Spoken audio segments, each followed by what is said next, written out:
বন্ধুরা, আপনারা এই ভিডিওতে দেখতে পাচ্ছেন ডাফনিয়া। জানি ফোকাসের একটু ইস্যু হচ্ছে, মাঝে মধ্যে হয়তো ফোকাসটা একটু আলাদা দিকে চলে যাচ্ছে। ছোট জিনিস দেখাতে মোবাইল দিয়ে দেখানোর জন্য এরকম সমস্যা হয়। কিন্তু একটা জিনিস আপনারা এখানে বুঝতে পারছেন, এখানে ডাফনিয়ার সংখ্যা কতটা আছে। একটা হিউজ অ্যামাউন্টের ডাফনিয়া কিন্তু এখানে বন্ধুরা আছে আমার।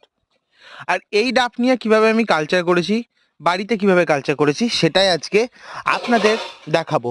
এবং আপনারা যদি দেখতে চান কিভাবে এই ডাফনিয়াটা কালচার করেছি এবং বাড়িতে আপনারাও এরকমভাবে ডাফনিয়া কালচার করতে চান, তাহলে আপনারা কি করবেন, এই যে ভিডিওটা দেখছেন এই ভিডিওর ডেসক্রিপশনে যাবেন, ডেসক্রিপশনে লিঙ্ক দেওয়া থাকবে, সেখান থেকে আপনারা 4টে ভিডিও পাবেন।